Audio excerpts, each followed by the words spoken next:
Hey everyone, welcome back to my channel. It's Angela from Bake Angel, and today I'm going to show you how to make these amazing red velvet cookies. So let's get started with them. So let's take a quick review of the ingredients we'll be using. We have 100 grams of brown sugar and then 50 grams of white sugar. Next we have 145 grams of plant-based unsalted butter, 50 grams of applesauce. We're going to be using some vanilla bean paste, which you could sub with vanilla extract. Next we have our all-purpose flour, baking soda and salt. Then the final two ingredients are cocoa powder and our red food colouring.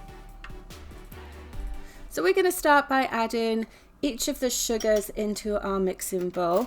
It's 50 grams of white sugar, 100 grams of brown sugar, and then 145 grams of butter. Now I will put the link in the description below for the full recipe, which will include grams and also US cups as well. So make sure you check that out once you finish watching the video. And then we're going to add in our applesauce. I'm using 50 grams of this because it is a small batch, and then about 1.5 teaspoons of vanilla bean paste. Give that a quick mix as well. This really doesn't take long to come together. And then the next thing we're going to do is add our dry ingredients, so our cocoa powder, our all-purpose flour, which also contains our baking soda and our salt, and then roughly about 1 teaspoon of the red food colouring. Now this colouring is really vibrant, so you don't actually need a lot of it. And you can see as we're mixing this, it colours up really quickly as well. And it retains its colour when it bakes, so I'm a huge fan of this particular food colouring. Let's get that mixer cleaned off then, and everything is nice and combined. Next we are going to add some of that cookie dough to our baking sheet. Now I'm using an air bake sheet here, which I've lined with parchment paper. And then I'm using my large cookie scoop to actually make the balls for the cookies. Now I recommend not overcrowding your baking sheet whenever you're baking cookies, because you want to give room for them to relax and spread a little bit.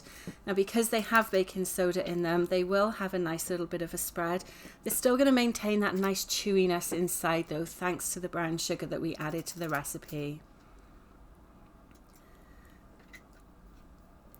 Now again, this recipe makes roughly 12 cookies, so I'm actually going to split this batch up, and we're going to do 3 different types of cookies. So some of them are going to just be plain, and then for a couple of them we're going to add some white chocolate chips to it. Now you just want to press these in after you've shaped the balls of cookie dough. I find that's easier rather than actually mixing it into the dough itself, because it means that the white chocolate chips will still retain their shape and they'll look really nice once the cookies are baked as well. These are going to go in our preheated oven at 350 degrees Fahrenheit for roughly 12 to 14 minutes. And this is what they're like when they're done. You can see that that colour has stayed for us. It's really retained that nice redness. It's got a nice dome to each of the cookies as well. A little bit firm to the touch on the outside, but again, they will be chewy on the inside. So we're now going to go on and use the rest of the cookie dough to make our crinkle cookies. Now these are my personal favourites, but make sure you let me know in the comments which of the 3 you would prefer to eat first. Now the key to a perfect crinkle cookie is to roll it in 2 types of sugar. So here, after I've got my ball of dough, I'm just rolling it around in regular white sugar. You can see that just gives it a nice little coating. Then you're going to pop that on your pre-lined baking tray, and then you're going to go back and roll each of the balls into icing sugar. Now this is what will give it that really nice crackle effect as well, so make sure you don't skip this step. Go ahead and do that for all of the remaining cookie balls, and then we can pop those in the oven to bake as well. And look how wonderful these look. They've got the perfect crinkle on them on top. And I love that you still see some of that dusting of icing sugar as well. As I said before, these are definitely my favorite. So let's let them cool for a little bit, and then we can take a look at them up close. See all those nice cracks in them? These are absolutely perfect. And you would use this same technique for any type of crinkle cookies.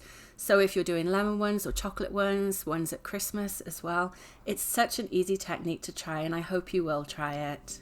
Okay, so our cookies are baked and they've cooled down, and now it's time for the all-important taste test. But first of all, let's look at the height of them. You can see that this has got a nice bit of a dome to it. Same with the chocolate one as well, and the plain ones too. They all baked really nicely because of the way we shaped them.